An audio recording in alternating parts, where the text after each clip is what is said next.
ஒரு தாய் இன்னுமொரு தாய்க்கு எழுதிய அழகான பதிவு இன்று உங்களுக்காக. சின்ன சின்ன குறும்புகளோடும் சண்டைகளோடும் விவாதங்களோடும் மட்டுமல்ல, அப்போதெல்லாம் என் வீடு மிக உச்ச கலகலப்போடும் கும்மாளங்களோடும் வயிறு குலுங்க சிரிக்கும் நகைச்சுவைகளோடும் புன்னகைகளோடும் அதிகம் நிறைந்திருக்கும்.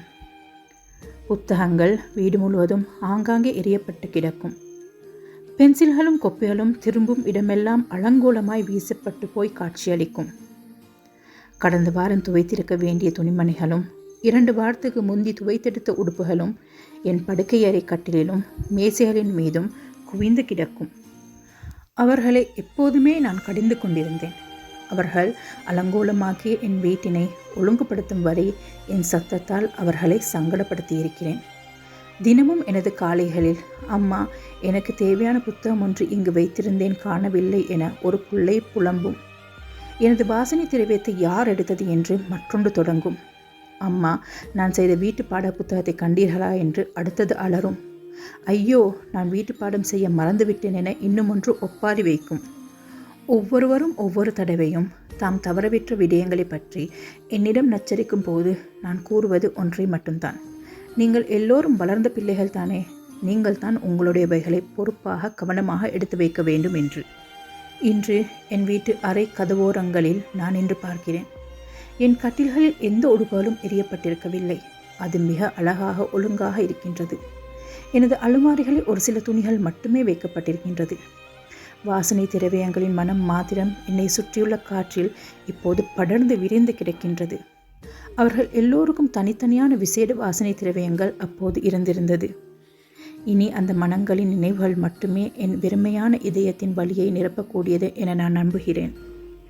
இப்போதெல்லாம் என்னிடம் சில நினைவுகள் மட்டுமே எஞ்சி நிற்கின்றன. அது அவர்களின் சிரிப்பொலிகளின் நினைவுகளாகவோ சின்ன சின்ன சண்டைகளின் நினைவுகளாகவோ மீள காண கிடைக்காத குறும்புகள் பற்றிய ஞாபகங்களாகவோ அவர்கள் தந்த மிக கணக்கணப்பான கட்டி அணைத்தல் பற்றிய எண்ணங்களாகவோ தொடர்கின்றன. இந்த வீடு இப்போதெல்லாம் மிக சுத்தமாக இருக்கின்றது. ஒழுங்கு குலையாமல் வைத்த இடத்திலே அப்படியே இருக்கின்றது. ஒரு தியான மண்டபத்தை போல் மிக அமைதியாக காட்சி தருகிறது. ஆனால் மனிதர்கள் வாழாத ஒரு பாலைவனத்தை போல் உணர்வுகளால் கொள்ளக்கூடிய வெளிகளால் எல்லா சுவர்களும் நிறைந்திருக்கின்றன. உன் குழந்தைகள் உன் வீட்டினை அலங்கோலம் செய்வதையிட்டு நீ ஒருபோதும் அவர்களை கடிந்து கொள்ளாதே. ஒவ்வொரு தடவையும் அவர்கள் என்னை சந்திக்க என் வீட்டிற்கு வரும் போதும், என்னுடன் சிறிதளவு நேரம் செலவிடும் போதும், மீண்டும் புறப்பட தயாராகி தமது கைப்பைகளை தோள்களில் போட்டு கொள்ளும் போதும் எனது மனது வலிப்பதை இப்போதெல்லாம் நான் உணர்ந்து கொள்கிறேன். கதவுகளை பூட்டியபடி அவர்கள் விடை பெற்று செல்லும் ஒவ்வொரு தடவையும் பூட்டப்பட்ட கதவின் உட்புறமிருந்து கண்ணீருடன் நினைத்துக் கொள்கிறேன். அந்த கதவுகளை பூட்டிவிட்டு வெளியே போய் வரும்படி எத்தனை தடவைகள் முன்பெல்லாம் நான் அவர்களை கடிந்து கொண்டிருக்கிறேன் என்று. இன்று எனது கதவுகளெல்லாம் நானே பூட்டிக் கொள்கிறேன். என் கதவுகளை திறந்துவிட இப்போதெல்லாம் என் அருகில் யாரும் இல்லை. அவர்கள் எல்லோரும் வெவ்வேறு நகரங்களுக்கும் வெவ்வேறு நாடுகளுக்கும் தத்தமக்கான வெவ்வேறு வாழ்க்கையை அமைத்து போய்விட்டார்கள். எல்லோரும் இப்போது நன்றாக வளர்ந்து விட்டார்கள்.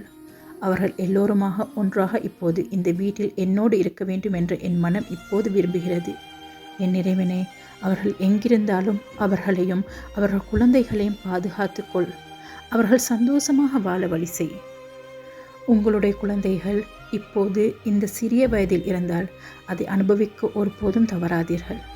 இந்த வீட்டை விட்டு அவர்கள் புறப்படும் முன்னர் அவர்களுடன் சிரியுங்கள். மனசு கரைய கரைய கதையுங்கள். கதைத்து கொண்டே இருங்கள். குதூகலங்களால் அவர்களை சீராட்டுவதை நிறுத்தி கொள்ளாதீர்கள். அவர்களின் புன்னகைகளை புறக்கணிக்காதீர்கள்.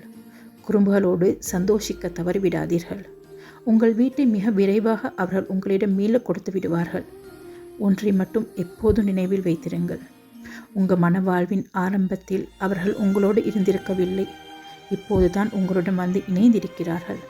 அவர்களை சந்தோஷப்படுத்துங்கள். நன்றி, வணக்கம்.